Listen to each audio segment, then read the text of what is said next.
Here's a computer that hasn't been on the channel since about 2017. And, well, the reason why is because we need to fix it. Like, you know, we actually need to fix it.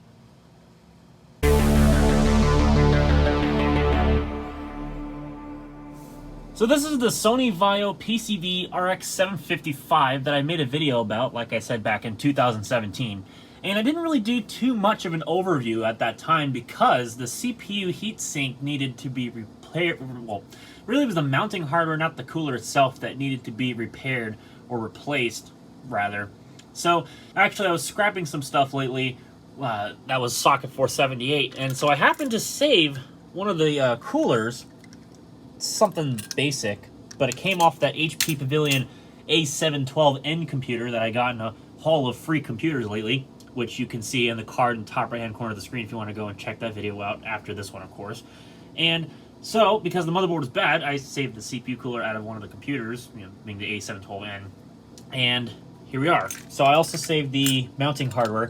It goes into the back of the case. They have like a mounting hardware that goes directly into the back plate of the case. So that's how these Pentium 4s are, or at least some of them. So I'm hoping that that's going to be the case with this RX 755. Hopefully it isn't too bad of a job. So hopefully I can get a setup going here as far as the camera goes on this section of the floor, and then we can crack into this computer and see if we can fix it perhaps. Well, for the moment it's not the most ideal setup, but you know what, it's going to have to work. So let me just move my shoes out of the way, out of this frame, and we'll get into it here. So we need to first, if you all remember, I don't know if you've ever watched the video with this computer before, but for those who are new and they haven't before, this computer is actually pretty, I guess it's easy to take apart, but a lot of unnecessary steps, if you will, if you're talking about a computer. So this top piece has to come off first before the side panel, and to do that, there are two tabs in the back. You push them up, you need to slide this back, this comes off, and then you can pull the side panel off. There's a metal tab towards the back of the case. You can then pull that, it then unlatches, and then you can gently pull off the side cover. And hopefully I got that in frame. It looks like I did, at least for all intents and purposes. I hope I explained it enough. So now we can go ahead and set the computer down on the floor, but before we do that, I'm going to grab something for which we can obviously set down on the floor, make it a little bit, excuse me, less, not nearly as violent on the other side panel, you know. Kind of impromptu, but you know what, it'll work. And now, you'd think that we have access to the heatsink, but of course we don't. So now I have to take out the power supply. I'm going to just readjust everything here so you can kind of see what I'm doing, although I'll get the camera in closer once I have all of this stuff taken care of, because obviously I gotta get this stuff disassembled first things first. So let me grab my screwdrivers, and that way we can take the power supply. Oh, that was a garbage can there with my butt. So let's get this out of here. So first things first, I think we need to unhinge this. If I remember this properly, was it this screw? Heck, even I haven't watched my own video, so knowing my luck, I'll probably make a rookie mistake of some kind. Just you wait. Nope, that was it. Okay.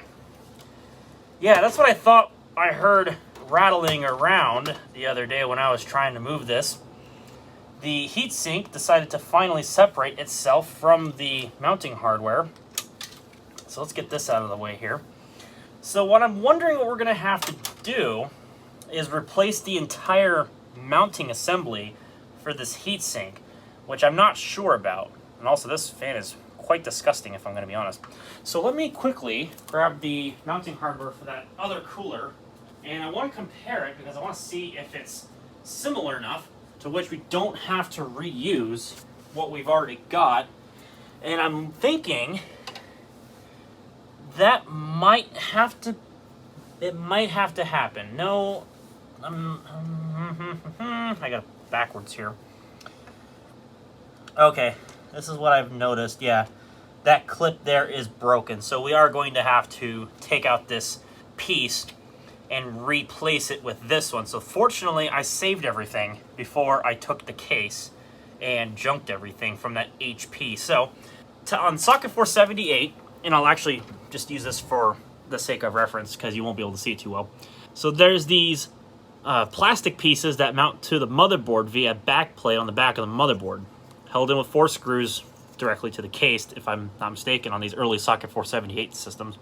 Then there will be the heatsink in the middle, obviously, and then there will be 2 clips on each side for which tension mounted little metal clips, like in the case of the heatsink here, they will clip onto this mounting, and it will then put pressure down onto the CPU to make contact with the heatsink, something of that nature. So this black piece that's inside the case, this one I was just mentioning, is broken in this case. Right over here, one of these tabs is broken off. All the other ones are there, but because that one piece is broken, we have to replace the whole thing. Fortunately, they're pretty universal, these mounting pieces. At least it seems that way. So all we should have to do is take the 4 screws out of the motherboard, take this mounting piece out, this, replace it, and then all we should have to do, repaste the processor and put the, not this heatsink, but the other one, into here, and that should solve all of our problems. So I'm going to move the camera real quick. I'm going to take the old bracket out so I can show you how it looks before we replace it with the new one here in just a moment. And of course, that'll be thanks to the magic of video editing. Actually, don't even really have to do too much of a time lapse because I've got the wide angle lens, because I have an iPhone 11, so I can actually get in here and capture this, because completeness sake, at least that's how my instructor would be about our lab reports, be as thorough as possible about all of your step-by-step instructions. And really, for most socket 478 systems from the early 2000s, this is the same general mounting procedure for the heatsink. Looks like I gotta loosen that screw a little bit more, and then we can get this out of the case here. So yeah, pretty much like that. As you can see, down on the board, kind of move the camera a bit, you see these metal standoffs. That is the back plate on the case. And so, here's the old bracket for the sake of reference. You can kind of see that's broken, but that's, move my hand here real quickly. That piece is intact compared to this one, which is a little bit on the boof side. And that's okay if we can take these screws out because we're going to use them. So this bracket is toast, and this one is going to go in its place.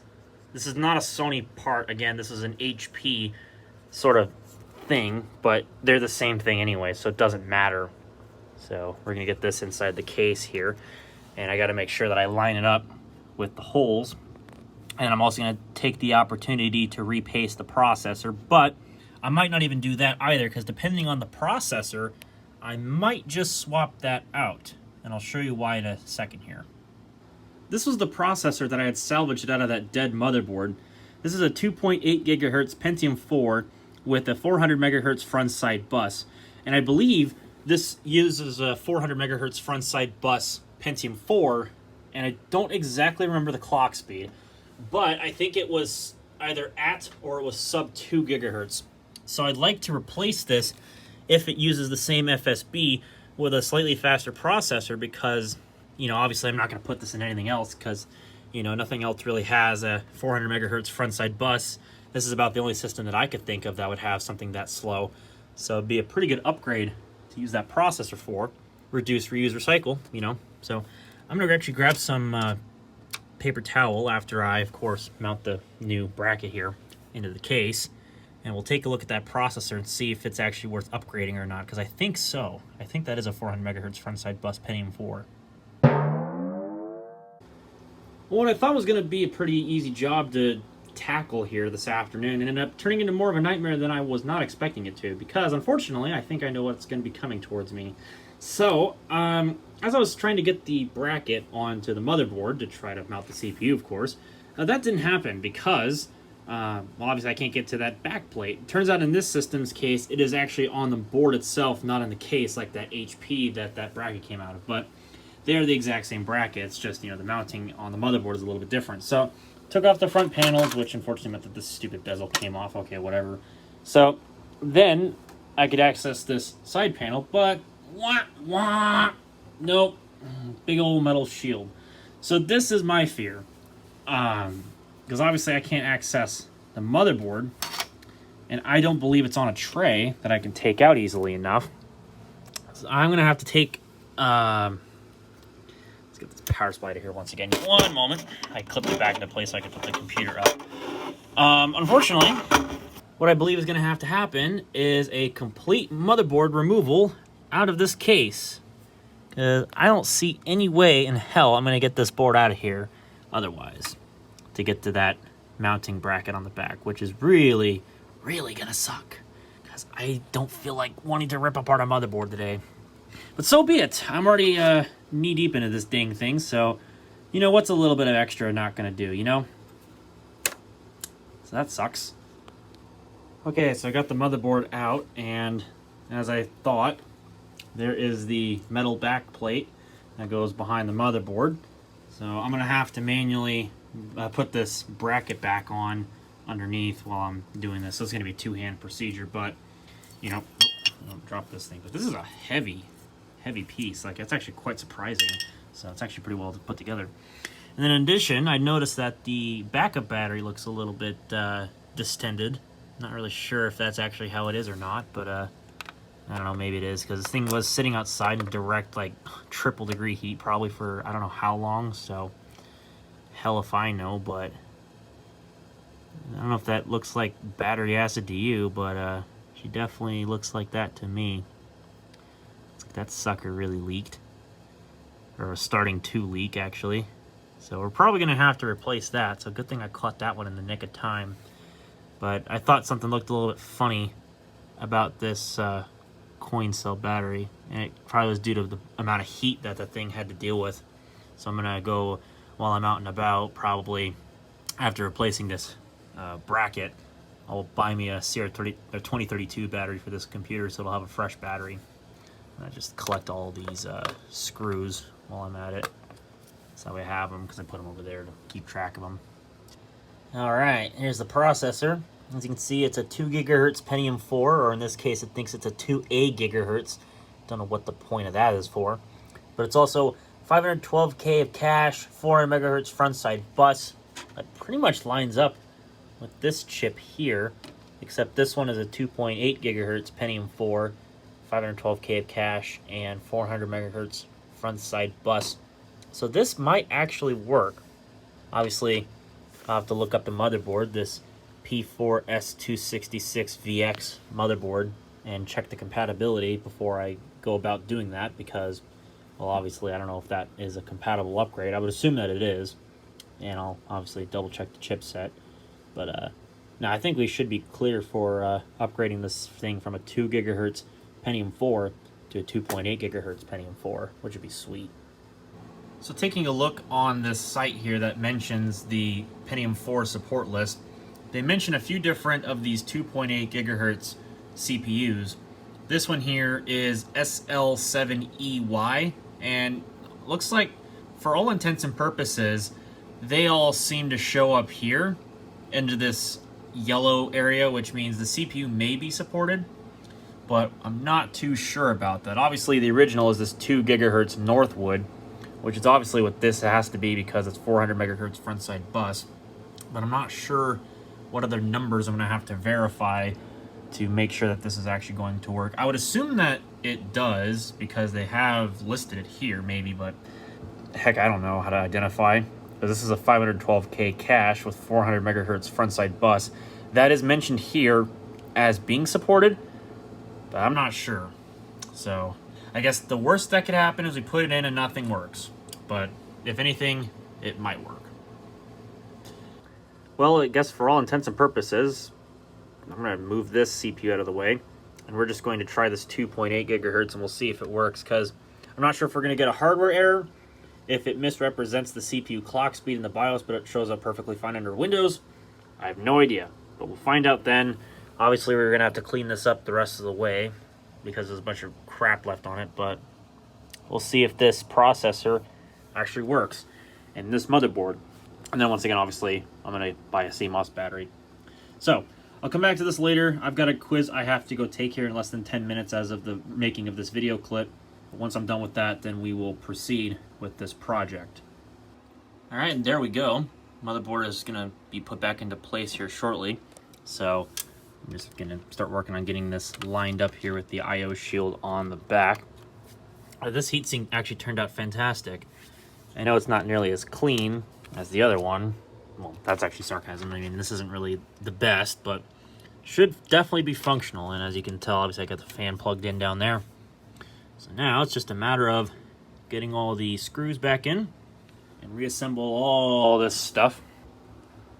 And we'll fire this thing up and see if she boots. Well, hopefully she does. I don't know about that CPU. I guess we'll find out.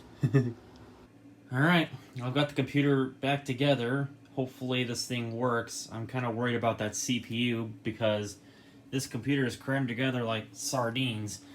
Literally, like it's tight in this case. No wonder there's a bunch of dust in there. But here goes nothing. Or everything, really, if you want to put it that way.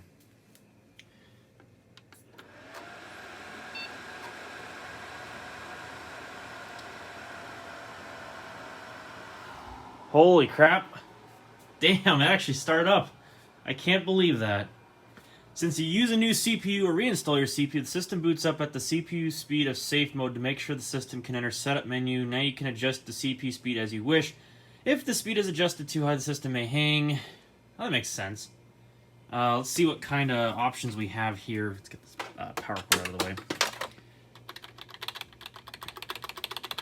The highest that this lets me go apparently is 2.3 gigahertz.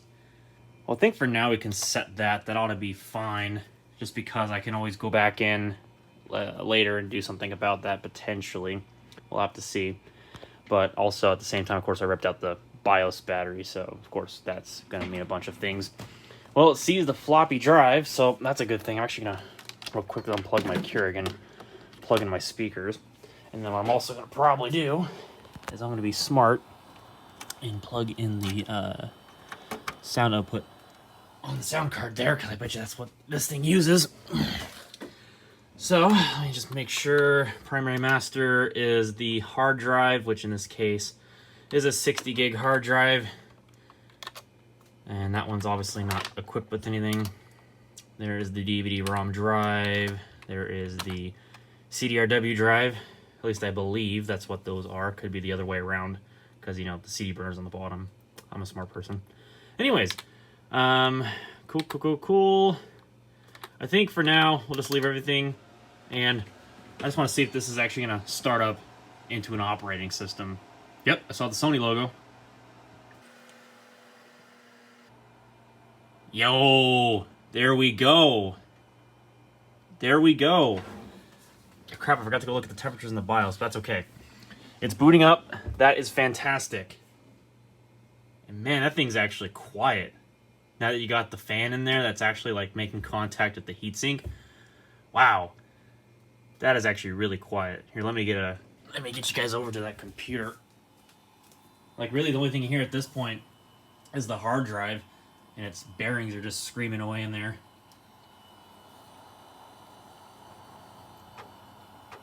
Wow. That is quiet. I like it. Alright, we are at a login screen. Perfect. So let's close the blinds here, because I can barely see what I'm doing. There we go. Sorry about the unprofessionalism of my camera work. I'm just excited to see that this thing's actually booting up. Did I set a password on this? I think I did. It's been a while since I've used this computer. It's been like since 2017. Okay, that was the password. I believe that was the password. You probably just barely hear it, but hey, we got sound. So that's awesome. And here we are at the desktop. Now let's see what Windows thinks about this processor here. Let's find out. Wonder if it decides it wants to start up here. You know, 512 megabytes of RAM. Not exactly the most RAM in the world. It's enough to get Windows XP to work, though, so I guess I can't be too mad. All right, try it again. Oh, there you go. Hey! It actually works! No way! Dude! That is boss! Alright, so that actually seemingly is the trick with these VAIOs. In the BIOS, they don't particularly like the CPU, but they will actually work at the full 2.8 gigahertz under Windows XP, at least. Dude, that is awesome. So, now we have an upgraded processor in this thing. For all the good that, of course, an 800 megahertz boost in clock speed is going to do to a Pentium 4, especially one that's a Northwood. And of course, we're just using the integrated graphics with 32 megs of shared video memory, but hey, this is more than I was expecting a long time ago, and it's actually decently snappy, actually. For all intents and purposes, I don't know if this monitor accepts this resolution or not. Oh, it actually does. Holy crap. Well, there we go. It doesn't like that it's out of range, but such is life. That's sweet. So there we go. And the reason why that I wanted to fix this computer up, not for any particular reason, like, because this machine's not really all that capable or powerful or upgradable. It's just your basic Northwood Pentium 4 socket 478 from like 2002. But it's got the original Sony Windows XP install, which has the original, like, reason why I got this machine, the Movie Shaker software. Just in case, you never know if you're ever going to need this, but I have it. And I know that this is something that micro MV camcorders from the day needed to have, so it's really cool to have a computer that actually has the Movie Shaker software on it. So this actually is really kind of a big deal for at least this machine, because otherwise, good luck trying to find this program. But yeah, that pretty much wraps up this little video epic that I have going on here. What version of CCleaner is this? I bet you this is a real old version because, again... Oh, wow, yeah, look at that. 5.04. It uses, like, the Windows 8 style of interface, too, because that at the time they were doing this with CCleaner on XP. They had, like, this Windows 8-esque interface. They since changed that up to the final release of CCleaner for XP and Vista. They took this away, and they went back to the XP interface, at least for XP. So, wow, I need to get that updated, but what a throwback. So, now I can actually use this computer without having to worry about the processor overheating. That is awesome. And I may or may not actually throw a video card into this thing, because it could be interesting to have something with era-appropriate graphics, like a ATI Rage 128 Pro or a GeForce 4 or something of that nature. Something pretty era-appropriate for one of these Pentium 4s. I don't know. We'll have to see. But, wow, it's all here, too. Now, what I'm really curious about is if this requires a set of recovery disks to restore the original Windows, or if it actually has something on the hard drive. I think you have to have the disks for this computer, because I don't think there's anything on the hard drive, per se. I've never really explored this computer, because, again, I never really could because I didn't want to overheat the processor. Some kind of temporary folder. And the other partition's like 20 gigs. That's really strange. Who did this that way? Because obviously Sony wouldn't have done this. Not that I can imagine. So it could probably benefit from being redone, because I think whoever had this computer before I got it in 2017 probably did something with the partitions on the hard drive. And obviously their data is gone because I wiped it out, or they did, one of the two scenarios. So the partitions are just kind of left there. So I suppose I could technically boot into something else, take out this partition, resize this one to take up the disk, but I don't know. I'll deal with that another day. Still, again, to reiterate, sound like a broken record, I'm glad this thing is working. That makes me super happy. So, with that having been said, I hope you all enjoyed this video, and if you did, click the like button. If you didn't like it so much, well, then the other button works too, because, you know, old Sony VAIOs and Pentium 4s. And if you want to see more content just like this one, or perhaps more entertaining content, there will be a button down below that says subscribe. I would highly recommend you go and click it, as well as the bell, so you don't miss whenever I upload new videos. And with that having been said, thank you all very much for coming to watch. I will see you all in a future video.